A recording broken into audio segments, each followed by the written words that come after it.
कार्यक्रमका साथमा राष्ट्रिय वाणिज्य ब्याङ्क, किनकि हामीले बुझेका छौँ आफ्नो भनेको आफ्नै हुन्छ। कुमारी ब्याङ्क, सबैका लागि सधैँका लागि। Sunrise Bank, rising to serve. हामी सँगसँगै। मेगा ब्याङ्क नेपाल लिमिटेड, विश्वास जित्दै अघि बढ्दै। लक्ष्मी ब्याङ्क, लक्ष्य छ, लक्ष्मी ब्याङ्क छ। साङ्ग्रिला डेभलपमेन्ट ब्याङ्क लिमिटेड, स्थानीय विकासको आधार। Prime life insurance company limited, सुरक्षित भविष्य। Lumbini general insurance company limited, ensuring risks for prosperity. NIBL Ace Capital, managing shares, managing investments. मुलुकको निर्यात व्यापार 10.81% बढेको छ। भन्सार विभागका अनुसार चालु आर्थिक वर्षको 4 महिनामा 40 अर्ब 20 करोड रुपैयाँको निर्यात भएको छ भने आयात व्यापार 10.62%ले घटेर 4 खर्ब 50 अर्ब रुपैयाँको भएको छ। उता काठमाडौँ तराई मधेस द्रुत मार्गको काम सुरु गरेको 4 वर्ष पुग्दा हालसम्म भौतिक प्रगति 16.2% छ। आयोजनामा हालसम्म 16 अर्ब 66 करोड रुपैयाँ खर्च भइसकेको छ। नमस्कार, कार्यक्रम अर्थको आजको श्रृङ्खलामा म आकाङ्क्षा उपाध्याय स्वागत गर्दछु। आज हामी व्यावसायिक निरन्तरता कर्जाको कार्यान्वयन, नेपाल उद्योग वाणिज्य महासङ्घमा नयाँ नेतृत्व, आवश्यक कागज पुर्याएर मात्र आवेदन दिन कोरोना बिमितलाई समितिको आग्रह लगायत सादाका थप आर्थिक गतिविधि लिएर उपस्थित भएका छौँ। आउनुहोस् आजको कार्यक्रम सुरु गरौँ। निजी क्षेत्रको प्रतिनिधिमूलक संस्था नेपाल उद्योग वाणिज्य महासङ्घमा शेखर गोल्छाको नेतृत्वमा नयाँ कार्य समिति चयन भएको छ। नयाँ कार्य समितिले कोरोना प्रभावित व्यवसाय पुनरुत्थान र व्यावसायिक हकहितका लागि सरकारसँग सहकार्य गर्दै काम गर्ने प्रतिबद्धता जनाएको छ। एक सामग्री। निजी क्षेत्रको सबैभन्दा ठूलो संस्था नेपाल उद्योग वाणिज्य महासङ्घको अध्यक्षको जिम्मेवारी शेखर गोल्छाले लिनुभएको छ। वरिष्ठ उपाध्यक्ष नयाँ कार्यकालको अध्यक्ष हुने वैधानिक व्यवस्था अनुसार गोल्छाले महासङ्घको नेतृत्व सम्हाल्नु भएको हो। उहाँले अहिले कोरोनाले व्यवसाय सङ्कटमा परेको भन्दै सरकारसँग सहकार्य गर्दै व्यावसायिक हकहित र व्यवसाय पुनरुत्थानमा काम गर्ने बताउनुभयो। महासङ्घको विधानअनुसार वरिष्ठ उपाध्यक्ष नै आगामी कार्यकालमा स्वत अध्यक्ष हुने व्यवस्था रहेकाले वरिष्ठ उपाध्यक्ष र सोभन्दा मुनिका विभिन्न पदमा शनिबार मतदान भएको थियो। शनिबार भएको निर्वाचनको मत परिणाम अनुसार वरिष्ठ उपाध्यक्षमा चन्द्र ढकाल निर्वाचित हुनुभएको छ। आफ्ना प्रतिस्पर्धी किशोर प्रधानलाई पराजित गर्दै उहाँ वरिष्ठ उपाध्यक्षमा विजयी हुनुभएको हो। यो सँगै गोल्छापछि ढकाल महासङ्घको 20औं अध्यक्ष बन्ने निश्चित भएको छ। 30% मतभार रहेको एसोसिएटमा चन्द्र ढकालले 522 र किशोर प्रधानले 375 मत ल्याउनु भएको छ।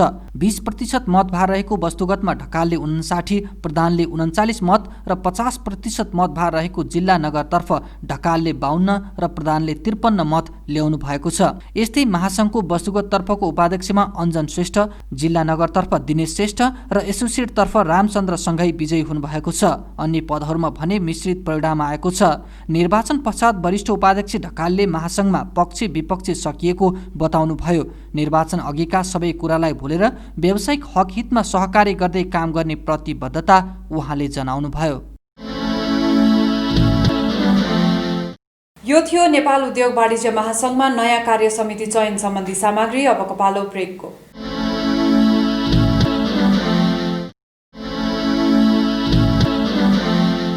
नेपाल राष्ट्र ब्याङ्कले ब्याङ्क तथा वित्तीय संस्थालाई व्यावसायिक निरन्तरता कर्जा कार्यान्वयन गर्न निर्देशन दिएको छ।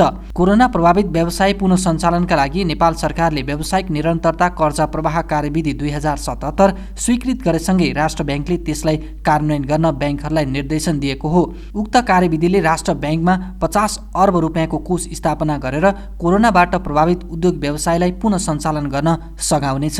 कोभिड सङ्क्रमणबाट अति प्रभावित क्षेत्रहरू विशेष गरी घरेलु उद्योग, साना मझौला उद्योग, पर्यटन क्षेत्र यस्ता क्षेत्रका प्रभावित व्यवसायीहरूले यदि आफ्ना कर्मचारीहरूलाई पारिश्रमिक दिनुहुन्छ, आफ्नो व्यवसायलाई निरन्तर रूपमा अगाडि बढाउनुहुन्छ भने त्यसका लागि व्यावसायिक निरन्तरता सम्बन्धी एउटा कोष स्थापना गरिनेछ र त्यो कोष 50 अर्बको हुनेछ भन्ने व्यवस्था बजेटमा गरिएको थियो।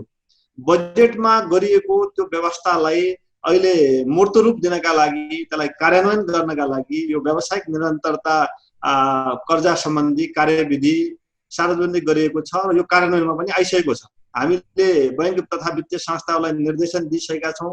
बैंक तथा वित्तीय संस्थाहरूले कार्यविधिमा उल्लेख गरिएका एलिजिबल जे जति ऋणीहरू हुन्छन् उहाँहरूको आवेदन लिने र कर्जा प्रवाह गर्ने र त्यसको शोध भर्ना नेपाल राष्ट्र बैंकबाट लिने भन्ने व्यवस्था छ। राष्ट्र बैंकले बैंक तथा वित्तीय संस्थालाई निर्देशन दिएपछि यो व्यवस्था कार्यान्वयनमा गएको छ। कार्यविधि अनुसार महामारीबाट प्रभावित व्यवसायले श्रमिक वा कर्मचारीको वार्षिक पारिश्रमिक बराबरको रकममा थप 50% जोडेर ऋण लिन पाउनेछन्। सरकारले गरेको व्यवसाय वर्गीकरण अनुसार महामारीबाट अति प्रभावित क्षेत्रका उद्योग व्यवसायले बढीमा 10 करोड रुपियाँसम्म ऋण पाउन सक्नेछन् भने मध्यम प्रभावितले 7 करोड र कम प्रभावित व्यवसायले अधिकतम 5 करोड रुपियाँसम्म कर्जा पाउनेछन्। यो व्यवस्थाले व्यवसायलाई आफ्नो व्यवसायलाई पुनः सञ्चालन गर्नका लागि एउटा सहजता प्रदान गर्ने हुन्छ। त्यसै गरिकन त्यहाँ आबद्ध भएका जति श्रमिकहरू छन् उहाँहरूलाई पनि बीचमा जब लुज भएको अवस्था छ भने पनि अब चाहिँ जब रिगेन गर्ने फेरि काममा फर्किने अवसर पनि यसले दिन्छ। अब अर्थतन्त्र बिस्तारै लयमा फर्किन थालेको सङ्केत मिलिरहेको छ। अति प्रभावित, मध्यम प्रभावित र कम प्रभावित क्षेत्र भनेर वर्गीकरण गरिसकिएको अवस्था छ र त्यसैलाई आधार बनाइकन उहाँहरूले अति प्रभावित क्षेत्रका लागि 10 करोडसम्म, त्यसै गरिकन मध्यम प्रभावित क्षेत्रका लागि 7 करोडसम्म र कम प्रभावित क्षेत्रका लागि रु 5 करोडसम्म कर्जा प्रवाह गर्न सक्नुहुन्छ। बिजनेसलाई सस्टेन गराउनको निम्ति ब्याङ्कहरूले पनि अप्सन्सहरू हेरिरहेछ। त्यही बिचमा राष्ट्र ब्याङ्कले पनि सुहाउँदो पाराले सपोर्ट गर्ने पाराले नियमावलीहरू डाइरेक्टिभ्सहरू ल्याइरहेको छ। अब यसलाई इम्प्लिमेन्ट गर्नलाई हामीले आफ्नो कस्टमर्सहरूलाई त पहिला 3टा सेक्टरमा डेफिनेटली हेर्छौँ होइन, उनीहरू हार्ड हिट हो कि मिडियम हिट हो कि लो हिट सेक्टर हो कि भनेर।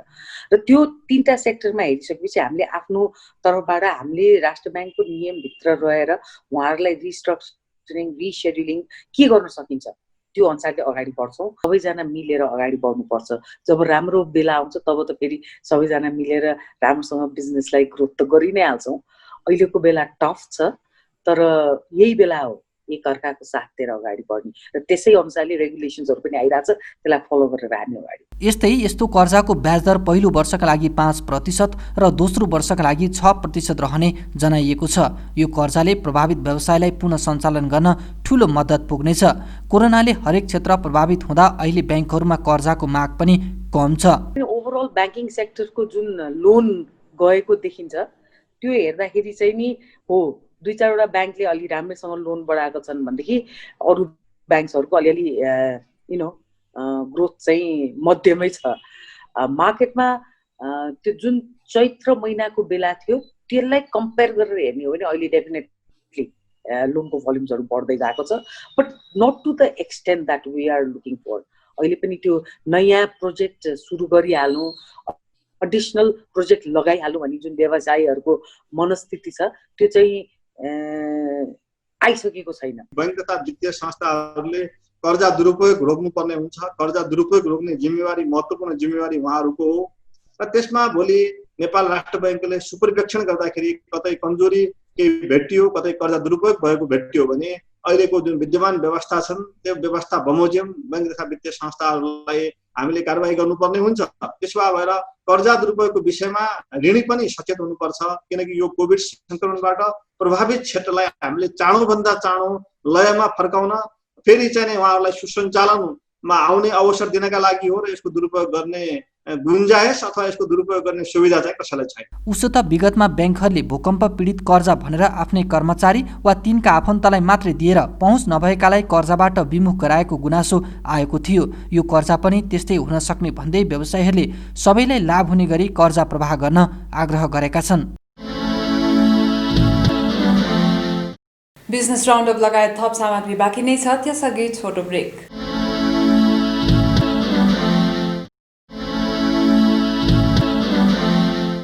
चालु आर्थिक वर्षको 3 महिनामा 2 अर्ब 92 करोड रुपैयाँ विदेशी लगानी भित्रिएको छ। गत आर्थिक वर्षको सोही अवधिको तुलनामा विदेशी लगानी करिब 27% घटेको हो। यस्तै सामाजिक सुरक्षा कोषमा 12,915 रोजगारदाता र 1,79,791 जना श्रमिक आबद्ध भएका छन्। हालसम्म 3 अर्ब 10 करोड 10 लाख रुपैयाँ कोषमा जम्मा भइसकेको छ। थप आर्थिक सामग्री सहितको अबको प्रस्तुति बिजनेस राउन्डअप। कोरोना बीमा गराएका मध्ये 6,000ले भुक्तानी पाएका छन्। बीमा समितिका अनुसार 8,000 आवेदन परेका मध्ये गत सातासम्म 6,000ले भुक्तानी पाइसकेका छन् भने बाँकी भुक्तानी प्रक्रियामा रहेको छ। हाल 17 लाख भन्दा बढीले कोरोना बीमा गराएका छन्। कोरोना संक्रमणबाट हुन सक्ने आर्थिक जोखिम कम गर्न समितिले 1,50,000 रुपैयाँको बीमा पोलिसी सार्वजनिक गरेको थियो। दुईटा पक्ष छ क्या। एउटा पक्ष अब हामीलाई मात्र गाली गरेर पनि त भएन। तपाईँले पत्र-पत्रिका हेर्नु भने स्वास्थ्य मन्त्रालयले कतिपय रिपोर्टहरूलाई चाहिँ आरएनएसीको केस त हामीलाई थाहा छ नि। त्यसकारण त्यो केसले पनि मान्छेले चाहिँ अलिकति चाहिँ के अरे नेपाल सरकारले इसिडिसीमा भेरिफिकेसन गर्नुपर्छ भनेको हो। यसमा चाहिँ कम्पनीले नदिने भनेकै छैनन्, दिइरहेका छन्। हामीले नदिने भनेकै छैनौँ, हामीले नियमन नगरेको पनि होइन। त्यसकारण चाहिँ पहिला डकुमेन्टै नपुगेर हो, डकुमेन्ट पुगेपछि त हामीले पछि दिइरहेको छ त। आजको तथ्याङ्क अनुसार तपाईँ के भने हामीसँग 8,000 चाहिँ डकुमेन्ट पुगेका छन् भने हामीले 6,000 को पैसा तिरिसकेको छ, बाँकी 2,000 को प्रोसेसिङमा छ। आज भोलिमा तिर्नुहुन्छ भनिसकेपछि नतिर्ने कुरै छैन नि। त्यो बीमितले आवेदन दिएको महिनौसम्म भुक्तानी नपाएको गुनासो बढेपछि केही साता अघि अर्थमन्त्री विष्णु पौडेलले दाबी परेको 7 दिनभित्र भुक्तानी दिने व्यवस्था गर्न समितिलाई निर्देशन दिनुभएको थियो। तर अझै पनि बीमा कम्पनीहरूले दाबी भुक्तानी सहज नबनाएको गुनासो व्याप्त छ। नियम के छन् भने यदि शङ्कास्पद रिपोर्टहरू अथवा शङ्कास्पद त्यस्तो केही देखियो भने हाम्रो जुन सर्वरोग नियन्त्रण कक्ष इसिडिसी छ, इसिडिसीमा भेरिफाई गर्ने भनेर चाहिँ त्यहाँ 4जना डाक्टर साहबहरूको चाहिँ टिमै बनेको छ कि। त्यसकारण चाहिँ त्यो बिमा पुललाई छिटो गर्नको लागि हामीले चाहिँ बिमा पुलले चाहिँ जुन शङ्कास्पद छन् त्यसलाई इसिडिसीमा पठाउनुहोस् भनेर इसिडिसीमा पठाउँछ। इसिडिसीबाट आउँदा बित्तिकै फेरि हामीले त्यहाँनिर दिनदिनै चेक गरिराख्नु भएको छ डाक्टर साहबहरू बसेर। त्यसकारण चाहिँ ढिलो भएको चाहिँ होइन। तर के भन्दाखेरि डकुमेन्ट नदिइकन सोझै इन्टिमेसन मात्र राख्ने अनि डकुमेन्ट पेस नगरिकन बिमा पाइएन भन्न पनि त भएन नि। त्यसकारण चाहिँ ढिला भयो जस्तो मलाई लाग्दैन। यदि ढिला भएको हो भने हामीले चाहिँ हटलाइनको व्यवस्था गरेका छौँ बिमा समितिमा, हामीलाई फोन गर्न सक्नुहुन्छ। कसको ढिला भएको छ हामी चेक गर्छौँ। यस्तै समितिले बीमितलाई आवश्यक कागजात पुर्याएर मात्र आवेदन दिन आग्रह गरेको छ। त्यसका लागि नागरिकताको फोटोकपी, पीसीआर पोजिटिभ रिपोर्ट र अस्पतालमा भर्ना भएको भए अस्पताल भर्ना र डिस्चार्ज भएको रिपोर्ट र होम आइसोलेसनमा बसेको भए स्थानीय तहले प्रमाणित गरेको पत्र सहित आवेदन दिनुपर्नेछ। नागरिकतालाई ट्र्याक गर्नको लागि चाहिँ नागरिकता चाहियो। दोस्रो नम्बरमा पीसीआर टेस्ट गर्दाखेरि चाहिँ जुन पोजिटिभ आएको रिपोर्ट छ त्यो रिपोर्ट चाहियो दोस्रो। तेस्रो चाहिँ अब अहिले चाहिँ के छ भन्दाखेरि होम आइसोलेसन र हस्पिटलाइजेसनको कुरो छ। यदि होम आइसोलेसनमा बसेको हो भने स्थानीय तहलाई जिम्मा लगाएको छ स्वास्थ्य मन्त्रालयले। त्यसकारण स्थानीय तहले फलानु व्यक्ति चाहिँ होम आइसोलेसनमा बसेको हो भन्ने एउटा प्रमाणित गरिदिनु पर्यो। र चाहिँ हस्पिटलमा बसेको हस्पिटलाइजेसन भएको हो भने हस्पिटलको एडमिसन कार्ड र डिस्चार्ज कार्ड दुईवटा राखिदिनु पर्यो। त्यति भएपछि पुग्छ, अरू केही पनि चाहिँदैन। त्यसकारण मैले चाहिँ बीमित वर्गहरूलाई के अनुरोध गर्न चाहन्छु भने यो 4वटा डकुमेन्टहरू पुरा गरेर एकैचोटि फर्म भरेर बिमा कम्पनीमा बुझाउनुहोस्। त्यसपछि तपाईँहरूले टाइममा चाहिँ पैसा पाइहाल्नुहुन्छ। कोरोना बीमा पोलिसी खरिद गरेका बीमितले भुक्तानी पाउनेमा निश्चिन्त हुन आग्रह गर्दै उहाँले शङ्कास्पद रिपोर्टको भने स्वास्थ्य मन्त्रालयबाट अनुसन्धान गर्नुपर्ने भएकाले भुक्तानीमा केही समय लागेको स्पष्ट पार्नुभयो। नेपाली शेयर बजारले नयाँ कीर्तिमान कायम गरेको छ। निरन्तर बढ्दो क्रममा रहेको नेप्सी परिसूचक अहिले 4 वर्ष यताकै उच्च बिन्दु 1900 माथि उक्लिएको छ। परिसूचक बढेसँगै लगानीकर्ताहरू पनि उत्साही भएका छन्, जसले गर्दा दैनिक औसत 5 अर्ब रुपियाँ हाराहारीमा शेयर कारोबार भइरहेको छ। बजार बढ्नुलाई ब्याङ्किङ क्षेत्रमा तरलता बढ्नु, ब्याजदर घट्नु र अनलाइन कारोबार प्रभावकारी बन्दै जानुलाई प्रमुख कारणको रूपमा लिएको छ। ब्याज दरले चाहिँ वास्तवमा महत्त्वपूर्ण भूमिका खेलेको देखिन्छ। ब्याङ्कको ब्याज दर चाहिँ जुन सब्सटेन्सियली घट्यो आफ्टर लङ टाइम भनौँ न, अनि त्यसले गर्दाखेरि चाहिँ अब मार्केटमा लिक्विडिटी बढेर अनि बजार भनौँ न डिमान्ड बढेर बजार बढेको जस्तो एउटा देखिन्छ भने दोस्रो कारण भनेको यसको चाहिँ वास्तवमा साइक्लिकल इफेक्ट पनि हो यो। किनभने लामो समयसम्म चाहिँ लगभग 4 वर्षसम्म चाहिँ तपाईँको मार्केट डाउनको डाउनै होइन एकदमै घटिराखेको अवस्थामा चाहिँ अहिले यसले पिक लिनु भनेको मार्केट हामी सबैलाई थाहा छ एउटा साइकलमा चल्छ। त्यसकारण चाहिँ यो अपवर्ड साइकल नै हो, यो बुलिश ट्रेन्ड नै हो। त्यसको महत्त्वपूर्ण कारण मलाई के लाग्छ भने कि जस्तो अब तपाईँको नयाँ लगानीकर्ताहरू यो लकडाउन पछि चाहिँ थुप्रो नयाँ लगानीकर्ताहरू देशभरि बाट बढेको देखिन्छ। यो आइपिओमा मात्रै होइन कि सेकेन्डरी मार्केटमा पनि यो अनलाइन आइसकेपछि गाउँ गाउँमा अनि ठाउँ भनौँ न धेरै जसो देशभरिबाट अब लगानीकर्ताहरूले सजिलैसँग लगानी गर्ने अवसर पाएकोले गर्दाखेरि पनि थुप्रो नयाँ लगानीकर्ताहरू चाहिँ मार्केटमा आएकोले गर्दाखेरि पनि बजार चाहिँ अब यसले सबैमा हौसला बढेर बजार चाहिँ तपाईँको यो कारोबारी रकम हेर्नुहोस् न तपाईँको 7 अरबभन्दा बढी भइसकेको छ। कोरोनाले गर्दा अर्थतन्त्रका सबै परिसूचक ऋणात्मक हुने अनुमान भइरहँदा शेयर बजारले भने नयाँ उचाइ बनाउँदै आएको छ। यही कारण अहिले शेयर बजारको वृद्धिलाई विशेष रूपमा हेरिएको छ। तर लामो समयपछि बजारले वृद्धिको बाटो समातेकाले यो यात्रा अझै कायमै रहने विश्लेषक डाक्टर भरत सिंह थापा अनुमान गर्नुहुन्छ। नयाँ लगानीकर्ताहरूमा साँच्चै लगानीकर्ता नभइकन जस्तो कि तपाईँको व्यापारहरू व्यवसायहरू ठप्प रहेको अवस्थामा होइन उहाँहरूले चाहिँ त्यहाँ व्यापार व्यवसायमा त्यस्तो खालको लगानीको अपर्च्युनिटी नदेखेर त्यहाँ फाइदा नदेखेर उहाँहरूले त्यो पैसा चाहिँ यता हालेको र कोभिडको असर बिस्तारै घट्दै जाने हो भने चाहिँ त्यो पैसा उहाँहरूले विथड्र गर्ने अवस्था आउँछ होइन। किनकि उहाँहरूले त मेन आफ्नो लगानी जे हो आफ्नो जुन पेसा हो त्यसमा त्यतैतिर जानुहुन्छ हो। त्यस्तो खालको इन्भेस्टरको संख्याको जमात जुन छ नि त्यो धेरै भयो भने यसको कन्सिक्वेन्स के हुनसक्छ भने 81 मार्केटमा फेरि क्रास को situation crash in the sense कि फेरि मार्केट डाउन हुने सम्भावना चाहिँ छ। तर यो साइक्लिकल मैले अघि पनि भने साइक्लिकल असर भएकोले गर्दाखेरि चाहिँ यो साइकल चाहिँ तपाईँको लगभग 3-4 वर्षको हुने भएकोले गर्दाखेरि स्टक मार्केटमा अब 3-4 वर्षसम्म अब यसलाई घट्न पनि अलिकता टाइम लाग्छ कि। उसो त शेयर बजारलाई अर्थतन्त्रकै ऐनाका रूपमा हेरिन्छ, तर सीमित क्षेत्रका कम्पनीको मात्र बाहुल्यता रहेकाले नेपाली शेयर बजारले अर्थतन्त्रको दिशा विपरीत प्रवृत्ति देखाउँदै आएको छ। सोही कारण अहिले बजार प्रवेश गरेका नयाँ लगानीकर्ताहरूले बजारमा लगानी गर्दा विशेष ध्यान दिनुपर्ने सुझाव जानकार थापाको छ। गरिमा विकास बैंक 14औं वर्षमा प्रवेश गरेको छ। 14 वर्ष अगाडि स्याङ्जाको वालिङबाट वित्तीय कारोबार सुरु गरेको बैंकले पोखरा हुँदै हाल काठमाडौँलाई केन्द्र बनाएर वित्तीय सेवा प्रदान गर्दै आएको छ। बैंकको मुलुकभर 106 वटा शाखा कार्यालय सञ्चालनमा छ।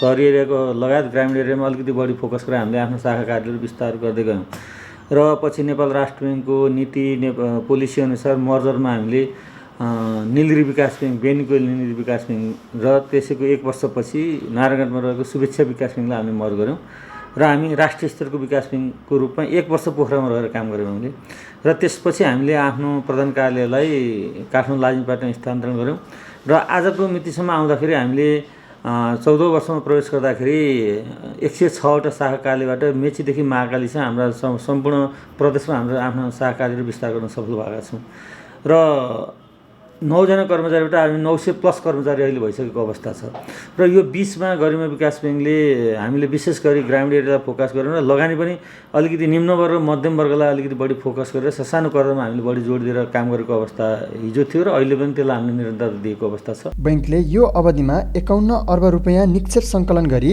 42 अर्ब रुपैयाँ भन्दा बढी कर्जा लगानी गरेको छ। साना मझौला एवं ठुला सबै उद्योग धन्दाहरूमा प्राथमिकताका साथ कर्जा प्रदान गरिरहेको जनाएको छ। 51 अर्ब रुपैयाँ हाम्रो डिपोजिट भइसकेको अवस्था छ र 42 अर्ब हाम्रो लगानीमा रहेको अवस्था छ अहिले र यो कोभिडको पछि पनि हाम्रो यो जुन लास्ट 3 महिनामा 1 क्वार्टरमा हाम्रो झन्डै 4 अर्ब रुपैयाँ हाम्रो कर्जामा वृद्धि भएको छ र अहिले बजारमा अलिकति थोरै लिक्विड बढी भएको अवस्था रहेको छ र कर्जा कम लगानी भएको हिसाबले अलिकति ओभर लिक्विड भएको कारणले केही ब्याङ्किङ सेक्टर अस्वस्थ प्रतिस्पर्धा पनि देखेको अवस्था अहिले छ।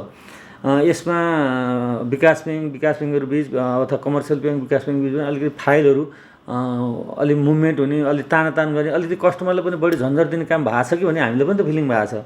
यो अब यो कोभिडको कारणले नयाँ व्यवसायहरू जति प्रवेश गर्न पर्थ्यो त्यति प्रवेश नगर्ने, पुराना व्यवसायहरूले पनि बिजनेस एक्सपान्सन गर्नको लागि अलिकति वेट एन्ड सी गरेको हो कि भन्ने अवस्थाले गर्दाखेरि अलिकति ओभर लिक्विड भएको छ र यसको असर सबभन्दा बढी डिपोजिटलाई परेको छ। जब ओभर लिक्विड भयो डिपोजिटको राखेको पैसाको ब्याज दर घट्दै गएको छ, मुद्दतीमा होस् अथवा बचतमा होस्। यस्तै कोरोनाले व्यवसाय प्रभावित हुँदा चालु आर्थिक वर्षको पहिलो त्रैमासमा भने 8 करोड 12 लाख रुपैयाँ मात्र खुद नाफा कमाएको छ।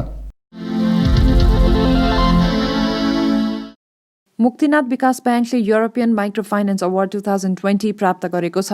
लक्जमबर्गमा आयोजित कार्यक्रममा ब्याङ्क उक्त अवार्डबाट सम्मानित भएको हो। ब्याङ्कले साना तथा लघु ब्याङ्किङ कार्यक्रममा आबद्ध न्यून आय भएका सदस्यलाई प्रदान गरिरहेको सेवाहरूको प्रभावकारिता र त्यसले सदस्यको जीवनमा पारेको सकारात्मक परिवर्तनका कारण सम्मानित भएको जनाएको छ। युरोपियन माइक्रो फाइनेन्स अवार्ड पाउँदाखेरि हामी अत्यन्तै गर्वित पनि छौँ, खुसी पनि छौँ र यसले मुक्तिनाथ विकास ब्याङ्कलाई मात्रै होइन, यसले समग्र नेपालको लघुवित्त क्षेत्रलाई यो गौरव हो जस्तो लाग्छ र देशकै लागि पनि एउटा गौरव हो। किन भन्दा लघुवित्त क्षेत्रमा यसरी लघुवित्त क्षेत्रलाई नै विशेष गरेर तोकिएको कुनै पनि अवार्ड अन्य यस्ता खालका अवार्डहरू चाहिँ मैले सुनेको छैन र यो युरोपियन माइक्रो फाइनेन्स अवार्ड मात्रै हो र यो चाहिँ अत्यन्तै प्रतिष्ठित अवार्ड हो। यो मुक्तिनाथ विकास ब्याङ्कले पाउँदाखेरि नेपालका लघुवित्त संस्थाहरू अथवा नेपालको लघुवित्त क्षेत्र विश्वव्यापी रूपमा कम्पिट गर्न सक्दो रहेछ र त्यसमा चाहिँ मुक्तिनाथ विकास ब्याङ्कका केही सृजनशील र इनोभेटिभ प्रोडक्टहरूको कारणले गर्दाखेरि मुक्तिनाथ विकास ब्याङ्कले यो अवार्ड हात पार्न सक्यो, सफल भयो। त्यसको लागि सम्पूर्ण मुक्तिनाथ टिम र विशेष गरी अग्रपङ्क्तिमा खटेर लाग्ने लघुवित्तका अथवा स्मल एन्ड माइक्रो ब्याङ्किङ साना तथा लघु ब्याङ्किङ क्षेत्रमा काम गर्ने मेरा सम्पूर्ण साथीहरूलाई चाहिँ विशेष धन्यवाद दिन चाहन्छु। उक्त अवार्डका लागि 37 राष्ट्रबाट 70वटा संस्थाले सहभागिता जनाएका थिए। पुरस्कार बापत ब्याङ्कले 1 लाख युरो प्राप्त गरेको छ।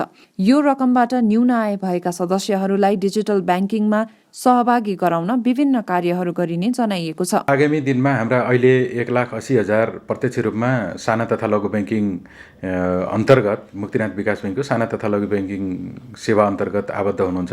उहाँहरूलाई हामीले यो अवार्ड सँगसँगै उहाँहरूलाई सेवाको स्तरीयता कसरी वृद्धि गर्न सकिन्छ र अहिले दूरदराजमा रहनुभएका विशेष गरी अशिक्षित अथवा केही न्यून आय भएका वर्गहरूलाई मोबाइल ब्याङ्किङ थ्रु कसरी चाहिँ उहाँहरूलाई मोबाइल ब्याङ्किङमा आबद्ध गराएर अझ कारोबारलाई सहजता गराउने र उहाँहरूमा भएका कठिनाइहरूलाई कसरी अझ स्तरीय रूपमा सेवामा प्रभावकारिता ल्याउन सकिन्छ भन्ने किसिमले हामी मोबाइल ब्याङ्किङ र उहाँहरूलाई वित्तीय सचेतना र व्यावसायिक सचेतना यी कुराहरूमा चाहिँ हामी फोकस गरेर अगाडि जान्छौँ।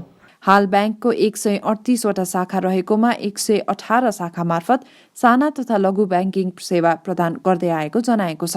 यस सेवा अन्तर्गत ब्याङ्कले 5 अर्ब 50 करोड रुपैयाँ निक्षेप सङ्कलन गरेको छ। अहिले हामीले साना तथा लघु ब्याङ्किङबाट 5.5 अरब हाम्रो डिपोजिट कलेक्सन गरेका छौँ हाम्रा 1,80,000 सदस्यहरूबाट र यसमा केही इनोभेटिभ प्रोडक्टहरू चाहिँ छ जस्तो लाग्छ हाम्रो साइडबाट। बिमा बचत सुरु गऱ्यौँ जसले एउटा चाहिँ दूरदराजमा रहेका न्यून आय भएका वर्गहरूमा अनपढ अशिक्षितहरूमा एउटा चाहिँ बिमाको सचेतना र हरेक घरमा कमसेकम एउटा बिमाको पोलिसी, जुन बिमा भनेको आफैमा एउटा लगानी पनि हो र यसले चाहिँ जोखिम न्यूनीकरण गर्छ, त्यो पुर्याउने काम चाहिँ मुक्तिनाथ विकास ब्याङ्कले गर्यो र सँगसँगै हामीले आत्मनिर्भर बचत जुन चाहिँ गऱ्यौँ त्यसले एउटा चाहिँ अहिले हाम्रा दाजुभाइहरू जो विदेशिनु भएको छ उहाँहरू विदेशबाट कमाएर फर्किसकेपछि नेपालमै उहाँहरूले आर्जनका उद्यम स्वरोजगारका कामहरू गर्नको लागि हामीले चाहिँ आत्मनिर्भर बचत खाता सुरु गर्यौँ। ब्याङ्कले ग्रामीण अर्थतन्त्र र वित्तीय साक्षरता विकासका लागि स्थापना कालदेखि नै साना तथा लघु ब्याङ्किङ सेवालाई प्राथमिकता दिँदै आएको छ। यी थिए आजका प्रस्तुतिहरू। थप आर्थिक गतिविधिका लागि हाम्रो अफिसियल वेबसाइट www.arthakatha.com लगइन गर्न सक्नुहुनेछ। आजको निर्धारित समय सकिएको छ। म लगायत सम्पूर्ण युनिटलाई बिदा दिनुहोस्। नमस्कार। यस कार्यक्रमका साथमा राष्ट्रिय वाणिज्य ब्याङ्क, किनकि हामीले बुझेका छौँ आफ्नो भनेको आफ्नै हुन्छ। कुमारी ब्याङ्क, सबैका लागि सधैँका लागि। Sunrise Bank, rising to serve. हामी सँगसँगै। मेगा ब्याङ्क नेपाल लिमिटेड, विश्वास जित्दै अघि बढ्दै। लक्ष्मी ब्याङ्क, लक्ष्य छ, लक्ष्मी ब्याङ्क छ। साङ्ग्रिला डेभलपमेन्ट ब्याङ्क लिमिटेड, स्थानीय विकासको आधार। Prime life insurance company limited, सुरक्षित भविष्य। Lumini General Insurance Company Limited, ensuring risks for prosperity. NIBL Ace Capital, managing shares, managing investments.